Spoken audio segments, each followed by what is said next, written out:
Kalau kerja di family business atau BUMC, nggak akan bisa naik jabatan karena mereka lebih pilih keluarganya atau orang-orang yang berasal dari etnis yang sama. Emang benar ya?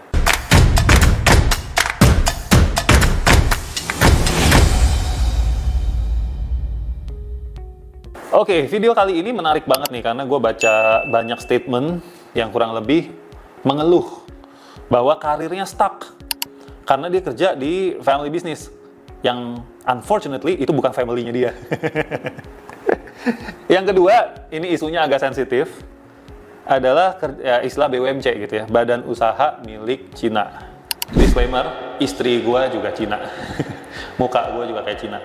Ya, jadi ini bukan soal rasis, cuman gue mengatakan faktanya di lapangan, banyak asumsi yang beredar gitu ya, yang liar, bahwa udah lu kalau kerja di family business, apalagi yang punya bisnis itu adalah orang Cina, lu gak ada harapan karirnya. Nah, kurang lebih gitulah ya, banyak stigma yang beredar seperti itu. Di video ini, gue mau kasih kalian beberapa pandangan supaya kalian bisa punya perspektif yang lebih lengkap gitu ya. Pertama, coba lu pikirin, kalau lu bikin usaha, lu yang bikin ya, terusnya lu lihat juga ada keluarga-keluarga yang potensial, kira-kira siapa yang lu dahulukan untuk memimpin perusahaan itu? Sebagai manusia, ya keluarga. Walaupun memang ada perusahaan keluarga yang dia tidak melihat kompetensi keluarganya, dia hanya ngelihatnya cuma garis keturunan aja langsung. Itu ada. Nah, yang hal seperti itu gua sayangkan. Karena itu kayak bom waktu buat perusahaan tersebut. Hanya karena keluarga tapi nggak punya kompetensi, juar, meledak. Bentar lagi pasti akan chaos. Dan ini terjadi kok banyak di keturunan kedua, generasi ketiga. Misalkan lu punya keluarga, lu punya bisnis, keluarga lu ini kompetensinya nilainya 8 misalnya, 8 nih, belum sempurna juga untuk menduduki posisi itu. Lalu ada orang lain nih, karyawan yang bukan keluarga, kompetensinya nilainya juga sama-sama 8. Ya of course kita akan dahuluin keluarga. Atau yang satu ini kompetensinya 9, yang keluarga ini 8.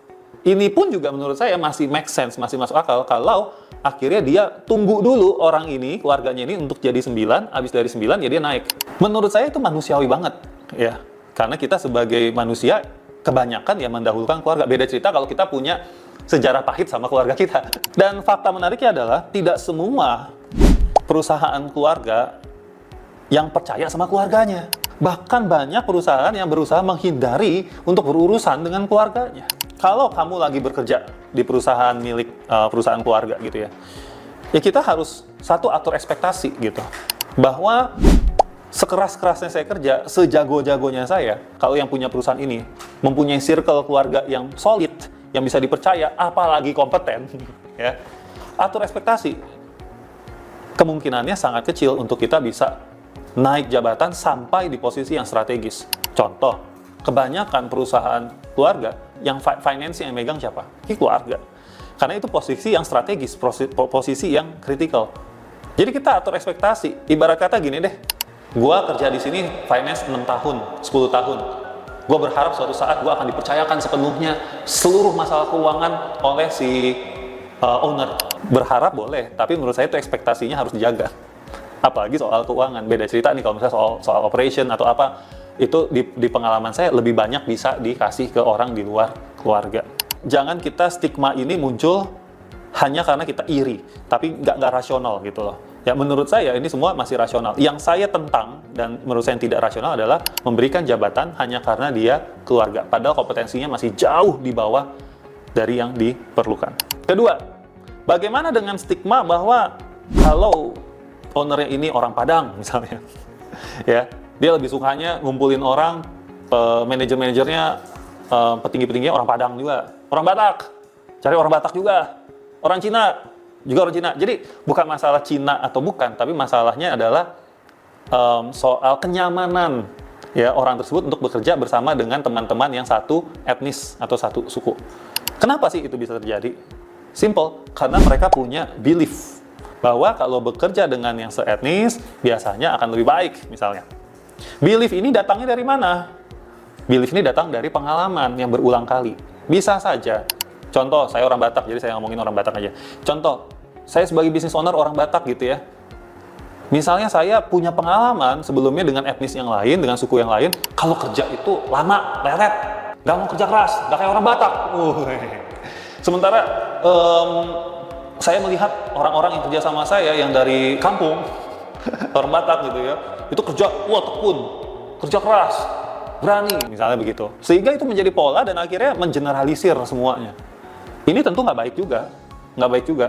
Ya, itu juga saya tidak sarankan dan sebaiknya tidak seperti itu. Tapi kalian harus tahu bahwa ini munculnya dari mana, supaya kita tidak melihat ini hanya sekedar apa ya, wah rasis, nggak gitu doang gitu, nggak cuma sekedar rasis kamu, nggak. Tapi kamu harus lihat, oh ini pasti dia punya pola. Nah menarik ya teman-teman, perspektif lainnya adalah saya banyak menemui business owner yang justru nggak mau circle pertama itu satu etnis sama dia, satu suku sama dia. Karena balik lagi, dia melihat bahwa justru orang-orang yang tidak bisa dipercaya itu orang-orang yang satu suku sama dia. Isunya bukan soal rasis dan diskriminasi, tapi isunya adalah soal belief-nya. Suku mana yang menurut dia itu lebih bagus untuk kerja bareng dia. Gitu, mau itu sama sukunya ataupun tidak sama sukunya dan etnisnya. Ya, jadi teman-teman jangan buru-buru menyimpulkan bahwa ini orang rasis nih, yang naik lihat tuh semua jajaran di atasnya, sukunya sama semua, etnisnya sama semua. Jangan buru-buru dijudge seperti itu. Siapa tahu memang selama ini dia belum ketemu aja orang yang cocok sama dia, kompetensinya, etos kerjanya gitu ya, yang etnis berbeda. Kesimpulannya adalah tidak semua kesempatan tertutup. Tetapi kalian juga harus masuk di akal mikirnya gitu ya. Kalau kamu punya bisnis keluarga, kecuali kamu perusahaannya udah IPO, udah go public, ya itu udah beda ya. Kalau punya bisnis keluarga, simpelnya adalah posisi yang kritikal harus dipercayakan sama orang yang dapat dipercaya. Kalau kamu mau berkarir di perusahaan keluarga, kuncinya adalah, salah satu kunci yang penting adalah buktikan kalau kamu bisa dipercaya. Dipercaya dalam hal apa? Banyak. Dipercaya dalam hal menjaga kerahasiaan. Dipercaya dalam hal loyalitas. Ya, dipercaya dalam hal kompetensi, mampu, bisa diandalkan, itu juga termasuk. Ya, kebanyakan yang saya temuin, mereka orang-orang yang kompeten, mereka orang-orang yang loyal, tapi sayangnya bosnya tahu orang-orang ini suka ngomongin bosnya di belakang. Tidak bisa dipercaya. Nah itulah yang justru membuat karirnya jadi stuck, bukan karena soal keluarga atau tidak keluarga. Itu juga bisa membuat karir kalian stuck. Oke, semoga video ini memberikan pandangan baru, perspektif baru teman-teman, supaya kita tidak langsung main judge sana-sini. Oke, kalau kalian suka dengan video-video ini atau kalian mau ada topik lain yang dibahas, silahkan tulis di komen ya. Nanti kita akan bahas lewat video-video di YouTube Tanya Kak Sam. Oke, see you!